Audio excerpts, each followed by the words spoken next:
Situation clinique de la vraie vie. Et pour ma part, mes questions sont beaucoup plus faciles, hein. Vous pouvez vous en être sûr. Alors, je vais choisir en fait trois situations cliniques. La première, c'est le problème de la vaccination. Après, il y a des données récentes qui sont très intéressantes concernant la chirurgie orthopédique, quand vous référez un malade pour une chirurgie orthopédique sous-biologique. Et puis, je vais finir par un cas clinique qui est vraiment relativement difficile, hein, qui concerne la gestion de l'hépatite virale. Donc, alors, pour la vaccination, parce qu'on s'est aperçu lors de l'exploitation du registre de BR-SMR, il y a environ 10% des malades sous-biologiques qui sont correctement vaccinés. Et donc, il y a beaucoup de choses à faire chez ces patients, d'où le premier cas clinique qui concerne cette patiente retraitée, enseignante, alors en fait qui a été mis en invalidité à cause de sa polyarthrite rhumatoïde, qui évolue depuis 5 ans, qui était en échec sous méthotrexate optimisé à 20 mg par semaine et qui démarre l'étanercept à la suite d'une poussée de sa maladie et à la constatation d'une atteinte structurale au niveau du poignet droit. Donc la question est la suivante. C'est-à-dire qu'à l'initiation du biologique, quels sont les vaccins qui vous semblent les plus recommandés à effectuer chez cette patiente? Donc vous avez le pneumocoque, le vaccin BCG, le vaccin contre la grippe et le vaccin de l'hépatite B. Voilà, je vous laisse le temps pour voter.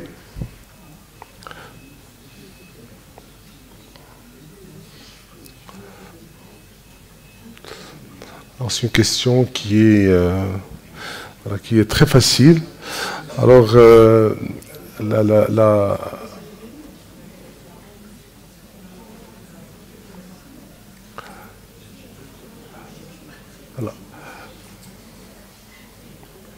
Alors voilà, sur le registre BR-SMR, le taux de vaccination est de 10%. Le pneumocoque a été effectué chez 11%, sûrement au milieu hospitalier, mais pour le vaccin antigrippal, peut-être ça a été fait à l'hôpital ou bien peut-être fait par un médecin généraliste, parce que les malades vont voir le médecin généraliste. Ce qui est recommandé actuellement, c'est la grippe saisonnière et le pneumocoque dans toutes les recommandations, parce que ce sont des patients, c'est les vaccins qui sont recommandés particulièrement chez les sujets immunodéprimés, en l'occurrence les malades qui sont sous-biologiques. Mais également, le principe en fait de précaution, en fait, c'est de faire la mise à jour du calendrier vaccinal chez les patients. C'est ça le concept. Et entre autres, le DTP qu'on a souvent, qu'on oublie facilement. Mais par contre, pour les autres, c'est en fonction en fait des cas. Alors, l'hémophilus influenzae, c'est les patients immunodéprimés. Le papillomavirus, c'est les jeunes filles. L'hépatite B, il n'est pas recommandé de le faire de manière systématique, mais il faut le réserver à des patients à risque, soit à risque dans les pratiques sexuelles, ou bien c'est pas des patients qui travaillent au milieu de santé, les infirmiers, les médecins, les chirurgiens. Donc ça, il faut les vacciner. Pour l'hépatite A, le méningocoque ou la fièvre typhoïde, ça, ce sont des patients qui vont voyager dans des zones d'endémie.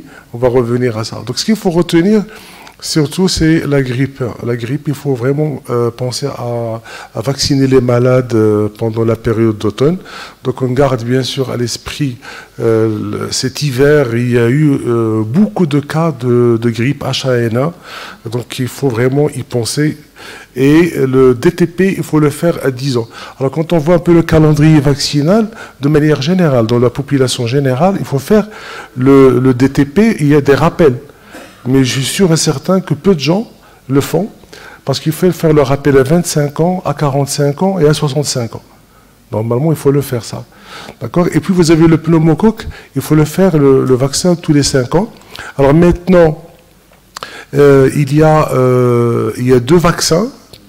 Il y a l'ancien qui est le pneumo 23.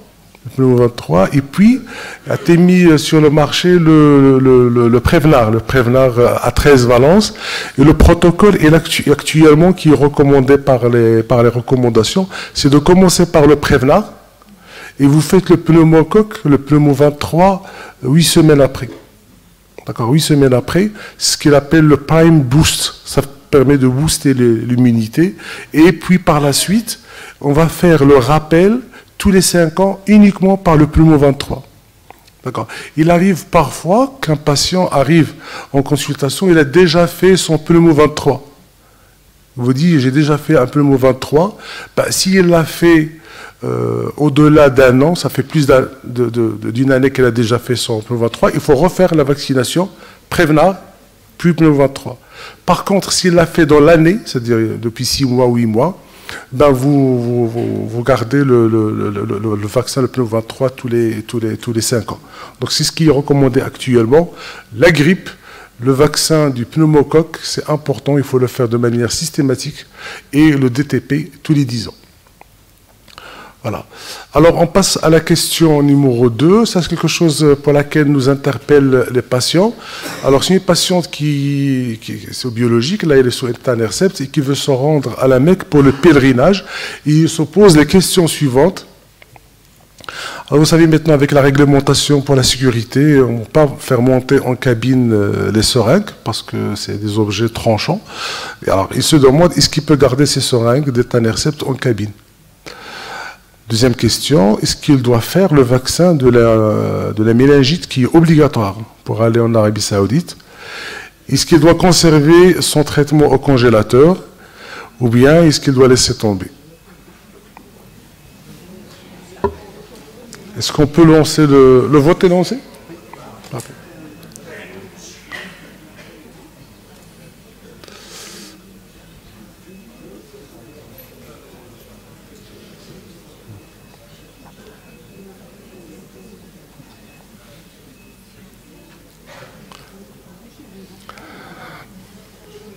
Voilà, je décline les réponses. Alors, est-ce qu'il doit garder les seringues? Oui, il peut le faire. Le vaccin anti-méningococcique, oui, il peut le faire. Au congélateur, non, il faut le mettre frigidaire, parce que sinon, ça ne marche plus. Alors, pensez pour les patients qui voyagent à l'étranger de délivrer une ordonnance et un certificat médical en anglais. Parce que c'est ça ce qui marche, parce que les compagnies, mettons, aériennes, ils parlent anglais. Et les malades doivent ramener avec eux un sac isotherme où ils peuvent mettre le produit l'Etanercept ou un autre biologique. Il ne faut pas le mettre, bien sûr, au congélateur, il faut le garder au réfrigérateur ou bien dans un sac isotherme. Alors, pour les vaccins, il y a beaucoup de gens qui ont peur du vaccin du méningocoque. Le vaccin du méningocoque est un vaccin qui est atténué, il n'est pas vivant. Il faut faire attention avec les vaccins vivants. Maintenant, il y a une ouverture économique du Maroc vers les pays d'Afrique. Il y a beaucoup de gens qui font des voyages dans des pays d'endémie. Et ce qui pose le problème, c'est surtout avec le vaccin pour la fièvre jaune. Donc la fièvre jaune, attention, c'est parce que c'est contre-indiqué de le mettre chez un patient qui est sous biologique. Et l'alerte est même donnée pour les patients qui sont sous corticoïdes ou bien les patients qui sont sous traitement de fond. Même avec le métrexate et le néphilomide, il faut arrêter 3 mois, voire 6 mois pour le néphilomide avant de faire la vaccination par un vaccin vivant. Alors, pour le BCG, il y a eu ce matin un atelier sur les biothérapies grossesse et allaitement. Les patientes qui sont sous biologique, vous savez que dans le calendrier national de lutte contre la tuberculose, on vaccine à la naissance. Donc, il ne faut pas le faire chez une patiente qui est sous biologique, parce qu'il y a des cas de BCG graves, fatales, même jusqu'à 3 mois. Donc il faut garder un délai de 6 mois avant de vacciner par le BCG. Ça, c'est très important à faire passer. Alors concernant les anti-TNF, alors grosso modo, c'est 3 mois. Il faut attendre, il faut arrêter le biologique, attendre 3 mois, ce qui est pénible pour un patient, parce qu'il va se mettre en poussée. Et on vaccine, notamment en l'occurrence la fièvre jaune, et on attend 3 semaines pour reprendre le biologique. Sauf pour le rituximab où ce délai est de 6 mois par rapport à la dernière perfusion. Voilà. Donc ça c'est fait. Alors pour la chirurgie orthopédique, il y a des éléments très intéressants dans la littérature concernant le risque infectieux lorsque vous faites référer un patient qui a besoin d'une chirurgie prothétique. Donc là c'est un patient 52 ans, qui a une polyarthrite rhumatoïde depuis l'âge de 42 ans, qui a intéressé les grosses articulations. Il a un peu été victime du nomadisme médical et surtout automédication anarchique par une corticothérapie. Donc il vient à la première consultation chez un rhumatologue en 2011, à l'âge de 45 ans. 3 ans après. Donc le rhumatologue, on le met sous 15 mg de méthotrexate, corticothérapie à 10 mg. Et puis en 2012, à la suite d'un échappement thérapeutique, on fait une association méthylsalazo plus corticothérapie à 5 mg. Et puis en 2016, le patient fait carrément un échappement thérapeutique et on introduit de l'étanercept à 50 mg par semaine. On garde le méthotrexate à 15 mg et la prédnisone à 5 mg. Et 2 ans après, on s'aperçoit que malgré la rémission, il y a une atteinte structurale du genou droit qui nécessite une prothèse totale du genou qui s'est installée de manière sournoise. Alors vous avez eu un avis orthopédique qui vous dit, voilà, c'est un patient qui doit relever d'une prothèse totale du genou. Qu'est-ce que vous faites? Donc la première option, vous arrêtez tous les traitements avant d'opérer. Vous arrêtez le méthotrexate, parce que ce patient il est sous métaux, prédnisone, étanercept. Vous arrêtez le méthotrexate avant d'opérer. Vous arrêtez l'étanercept 4 semaines avant d'opérer. Vous arrêtez l'étanercept 2 semaines avant d'opérer. Et vous pensez que c'est un patient qui est vraiment à risque infectieux. Donc en le comparant par rapport à quelqu'un qui ne prend pas de médicaments antisuppresseurs.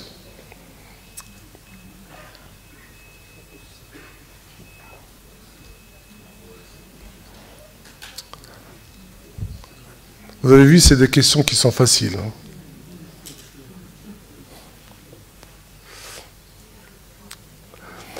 Voilà, donc il y a peut-être quelque chose à rectifier. L'étanercept, il faut l'arrêter juste 2 semaines avant. Hein. C'est pour respecter les cercles de mes vies. Et le risque infectieux est vrai. Hein. Ce surrisque infectieux ne dépend pas uniquement du fait du biologique, parce qu'il dépend de l'activité de la maladie, surtout de la corticothérapie. Alors, ce patient qui a reçu la corticothérapie durant toute l'évolution de sa maladie, de la durée de l'intervention, des comorbidités, en l'occurrence le diabète, de la sévérité de la PR et du site opératoire. Alors, la prothèse qui donne le moins de risque infectieux, c'est la prothèse totale de la hanche. Il y a 4% de risque infectieux avec la PTG et la chirurgie la plus pourvoyeuse de risque infectieux, c'est la chirurgie de la cheville, du pied et du coude. Il faut faire attention surtout avec le coude parce qu'il y a maintenant des prothèses du coude qui sont en vente maintenant au Maroc. Et donc il faut faire attention chez ces malades. C'est là où il y a le risque infectieux. Alors pour les recommandations maintenant, quand est-ce qu'il faut arrêter le biologique pour la chirurgie orthopédique? Alors pour les fiches CRI, recommandations de la SFR qui date de 2018, la chirurgie programmée, c'est-à-dire une chirurgie où on n'est pas dans l'urgence. Alors pour les anti-TNF, c'est 4 semaines, mais pour l'étanercept, c'est uniquement 15 jours. 15 jours. Et pour le rituximab, c'est toujours 6 mois à cause de la déplétion lymphocytaire. Pour l'autocilizumab, c'est 4 semaines. C'est 4 semaines. D'accord. Et puis, on peut reprendre le biologique en l'absence d'infection et dès qu'on ait une cicatrisation correcte. Alors, dans l'urgence chirurgicale, bien sûr, on arrête le biologique et on y va. C'est-à-dire qu'on ne va pas attendre quand il y a une péritonite ou un polytraumatisé. Alors, par contre, quand on voit un peu les Américains sont plutôt un peu confiants. Ils arrêtent le biologique une semaine avant et ils le reprennent une semaine après. Alors, d'où vient cette disparité? Ben, justement, c'est parce que c'est la première fois qu'on a une méta-analyse qui compare le risque infectieux post-opératoire en comparant les patients sous anti-TNF-alpha versus patients sous traitement de fond classique. Et dans la deuxième partie, patients qui poursuivent le traitement anti-TNF-alpha versus les patients qui ont interrompu l'anti-TNF-alpha avant la chirurgie. Et il apparaît, donc c'est une méta-analyse, 12 études, un grand nombre de patients. Alors les enseignements que fait apparaître cette méta-analyse, c'est que le risque est multiplié par 2 lorsqu'on prend un biologique versus le fait d'être sous traitement de fond lorsque le patient reçoit une chirurgie prothétique. Donc le risque est multiplié par 2. Alors maintenant, quand on compare les patients qui ont continué à prendre leur traitement biologique versus ceux qui l'ont arrêté avant la chirurgie, ben ça ne sort pas. A priori, il n'y a pas de surrisque. Mais dans cette méta-analyse, ce qu'il faut voir ici, c'est que les effectifs ne sont pas très importants. Vous voyez par exemple ici 12 malades versus 38, ou bien 49 malades versus 122, donc les effectifs ne sont pas importants. Et puis on ne connaît pas chez ces patients la durée de l'arrêt du biologique avant la chirurgie, ni la dose de la corticothérapie. D'où c'est un principe de prudence qu'il faut garder. Et donc, normalement, devant toute chirurgie orthopédique programmée, il vaut mieux arrêter le biologique avant d'intervenir. Et le reprendre par la suite dès l'obtention de la cicatrisation.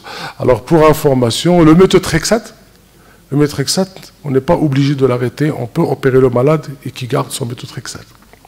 Donc, je passe rapidement au dernier cas clinique, qui est relativement le plus difficile.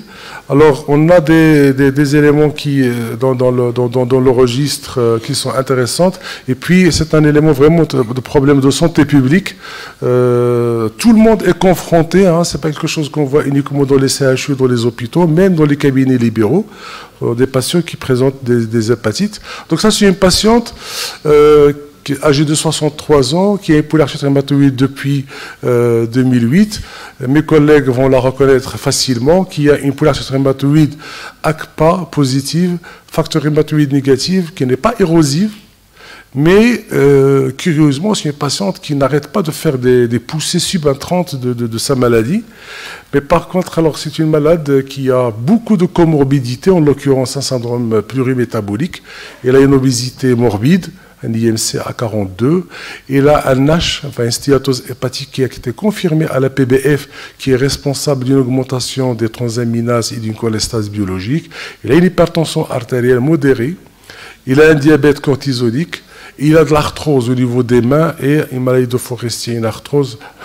Alors, en plus de ça, il a fait dans le service une phlébite surale en 2011, une arthrite septique du genou, une péricardite qui a été rattachée à la polyarthrite rhumatoïde en 2015. Alors, et depuis 2008, donc nous on a commencé la prise en charge en 2008, on a constaté chez cette patiente le profil suivant, quand on a fait la sérologie de l'hépatite virale. Donc il a une sérologie de l'hépatite virale B qui est positive. Alors l'antigène HBS est négatif, l'antigène HBE est négatif, l'anticorps anti-HBC est positif, l'anticorps anti-HBE est négatif, mais malheureusement l'anticorps anti-HBS est toujours négatif, donc il n'est pas guéri. Alors l'ADN viral est indétectable. Les autres sérologies virales, notamment la sérologie de l'hépatite virale C, rétrovirale C négatif, et puis toute l'immunologie du foie est négative. Donc voilà ce qu'il faut retenir. Alors, je vous montre ces diapositives, s'il vous plaît, avant de passer au vote. Donc alors, je vais c'est pour vous aider un peu. Avant de poser la question, c'est pour mémoire. Ça, c'est des schémas qu'on a oubliés depuis longtemps. Donc, quand il y a une infection virale par le virus de l'hépatite B, il y a la phase aiguë où vont apparaître de manière concomitante l'antigène HBS avec l'ADN viral, la virimie, et puis va apparaître l'antigène HBE, et puis par la suite vont apparaître les anticorps. Alors les anticorps, alors l'antigène HBS va disparaître à 4 mois, l'antigène. Et puis vont apparaître des anticorps. Le premier à apparaître, ben, c'est l'anticorps anti-HBC. Alors d'abord celui de l'IgM, et puis vous avez l'IgG qui est la cicatrice sérologique.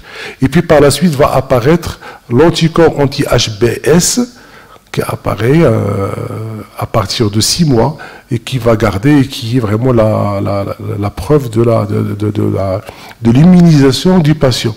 Alors ici, il faut remarquer que l'antigène HBS va disparaître au bout de 4 mois. Alors cette patiente qui a maintenant l'antigène HBS est négatif et l'anticorps anti-HBS qui est négatif, il n'a pas encore son anticorps. Est-ce que d'après vous, c'est un cas d'hépatite B aiguë? Est-ce qu'on est dans cette phase? Est-ce que c'est un portage chronique?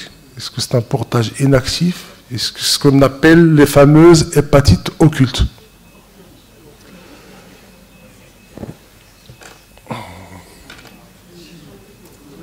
Donc ça fait revenir un peu à des souvenirs sur le banc de la fac. Donc ça, c'est des situations qu'on peut tomber sur ce genre. Alors c'est parfait. Alors c'est bon, hein, je suis content pour c'est un cas d'hépatite virale occulte. Alors c'est pas un portage chronique pour la simple raison que maintenant on considère un malade qui a un portage chronique, c'est lorsque vous avez toujours l'antigène HBS positif au-delà de 6 mois. Au-delà de 6 mois. Alors cette patiente n'a pas l'antigène HBS, elle n'a plus l'antigène HBS. D'accord? Alors le porteur inactif, ben, c'est le patient qui a encore de l'ADN viral détecté. Et le portage occulte, c'est les patients qui n'ont pas l'antigène HBS. L'antigène HBS est négatif, mais ils n'ont pas l'anticorps. Hein, ils n'ont pas l'anticorps. Alors qu'est-ce qu'ils ont? Ils ont l'anticorps HBC qui est positif et l'ADN est souvent indétectable. Il n'y a pas de virémie. Mais le problème chez ces patients-là, c'est qu'il y a un risque de réactivation de l'hépatite B avec les traitements biologiques. D'accord? Et dans ce cas-là, on va faire réapparaître la virémie et l'antigène HBS. D'accord, donc. Alors maintenant, cette classification a été vue par la Société européenne des pathologies. Donc maintenant, ils ont mis l'hépatite occulte dans la phase 5. Donc je passe rapidement parce que ça, c'est des choses d'hépatogastro. Donc c'est un problème vraiment de santé publique. Hein. On estime les porteurs chroniques, d'antigène HBS à 350-400 millions dans le monde, responsable de quelques 600 000 décès par an à cause de la cirrhose et du cancer hépatique. Alors au Maroc, on recense quelques 850 000 cas d'hépatite virale B. La prévalence au Maroc.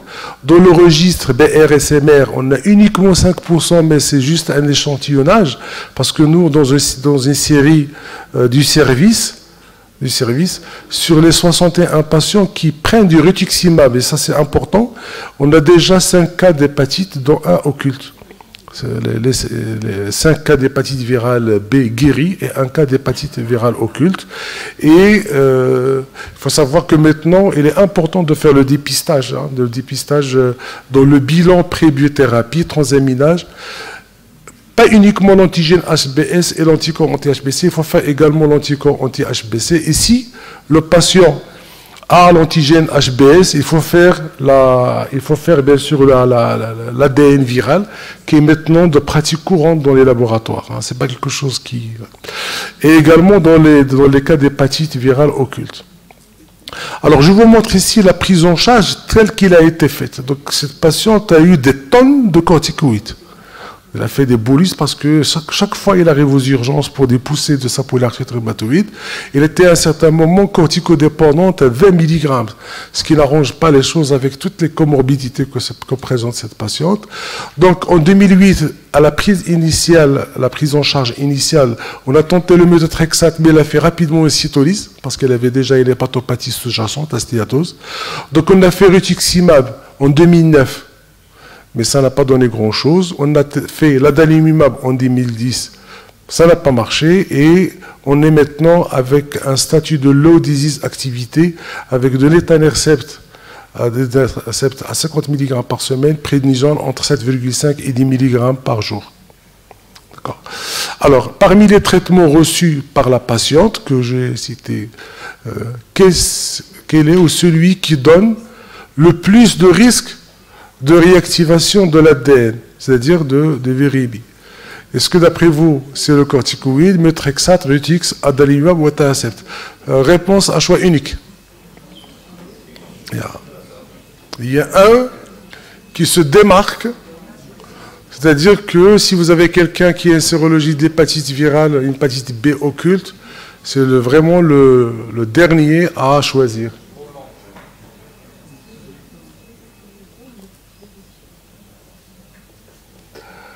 D'accord, donc c'est le rituximab. Hein, c'est le rituximab maintenant, toutes les recommandations.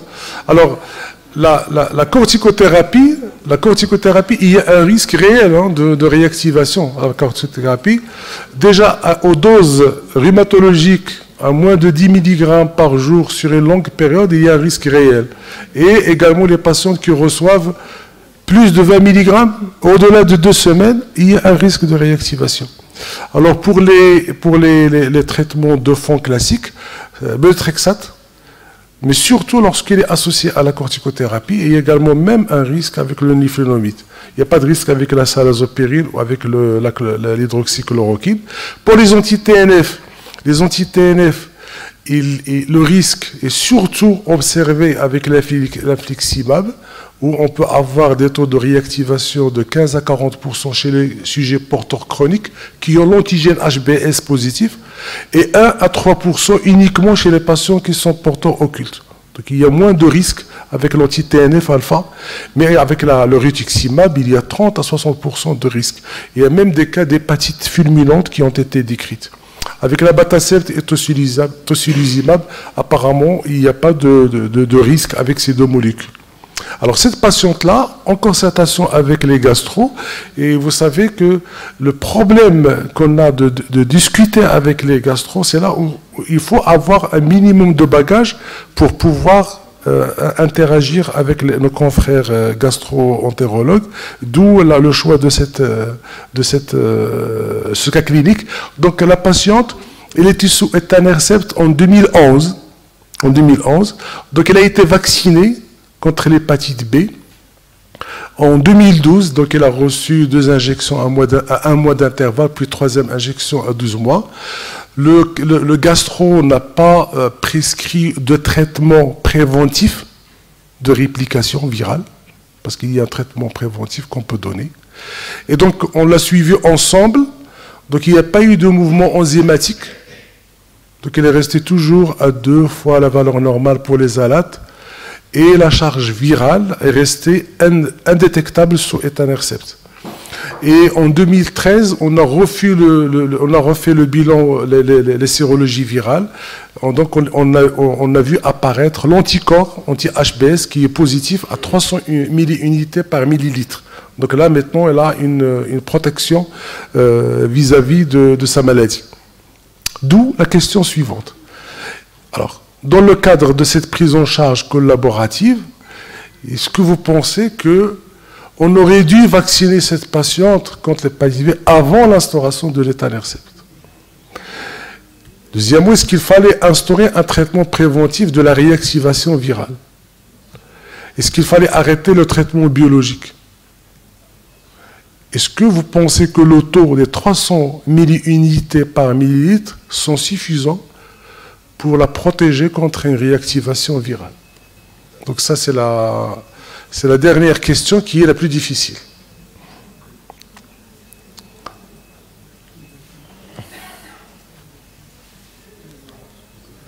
Alors, est-ce qu'il faut la vacciner avant ou en cours du chemin? Est-ce qu'il fallait faire un traitement par les inhibiteurs nucléotidiques? D'accord, voilà. Donc, il y a des choses à rectifier. C'est vrai qu'il fallait la vacciner contre l'hépatite B. Dans ce cas-là, il n'y avait pas à faire de traitement préventif et le taux d'anticorps est protecteur. Alors, sur cette slide que j'ai piqué des dernières recommandations de la Société européenne des pathologies, c'est pour juste vous montrer que c'est des cas cliniques qui sont vraiment difficiles et que le rhumatologue ne peut pas gérer lui-même. Donc ça, ce sont le genre de patients qu'il faut référer à un gastro-entérologue. Donc vous voyez, les patients immunodéprimés doivent être gérés par les patients. Alors, les traitements contre la réplication virale sont en nombre de 2. Vous avez l'interféron alpha qui a beaucoup d'effets indésirables. Et actuellement, on utilise surtout les analogues nucléotidiques qui sont maintenant de prescription courante. Les indications des traitements préemptifs sont les suivantes. C'est avoir de l'ADN viral. Il faut avoir de l'ADN viral détecté dans le sang pour donner un traitement contre la réactivation virale, ou bien avoir des taux d'ALAT supérieurs à 2 fois la valeur normale, ou bien la mise en évidence d'une atteinte hépatique, la nécro-inflammation, ou un fibrotest qui est anormal. Donc dans ces cas-là, vous prescrivez le traitement préemptif. Et ce qui est important, il faut le prescrire durant toute la durée du biologique.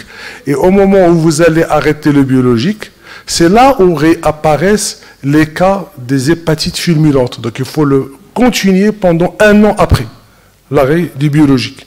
Donc 1 an après l'arrêt du biologique. Pour l'hépatite occulte, lorsque l'ADN viral n'est pas détectable, il n'y a pas lieu à mettre un traitement préemptif ou préventif. Sauf pour le rituximab. Et là, je reviens, en fait, cette patiente a déjà reçu du rituximab en 2009. Il y a une perfusion qui n'a pas marché et on n'a pas fait attention. Et Dieu sait, on est passé à côté d'une hépatite aiguë. D'accord. Donc ici, les gens qui ont un portage chronique antigène HBS positif, il faut démarrer un traitement préventif.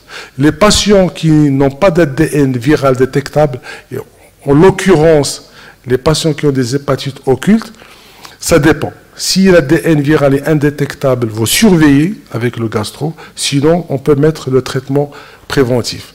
Alors maintenant, vous connaissez le protocole de vaccination de l'hépatite B, c'est deux vaccins à 1 mois d'intervalle, puis vous faites puis le dernier au bout d'1 an, puis les rappels c'est tous les 5 ans. Et vous savez que la réponse vaccinale contre l'hépatite B, il peut être de mauvaise qualité chez un patient immunodéprimé, en l'occurrence lorsqu'il est biologique. Donc il faut recontrôler la sérologie. Lorsque vous avez des taux inférieurs à 10, ça veut dire que la protection vaccinale est nulle. Donc vous refaites votre vaccination 1 an après, le rappel. Alors entre 10 et 100, elle est dite médiocre et limitée dans le temps, il faut faire le rappel dans les 2 à 3 ans. Et à partir de 100, vous pouvez faire les rappels tous les 5 ans, voire plus. Lorsque vous avez des taux, la patiente dont on a parlé, 300 unités est un taux qui est protecteur, donc on va refaire les vaccins tous les 5 ans. Voilà, je vous remercie pour votre attention.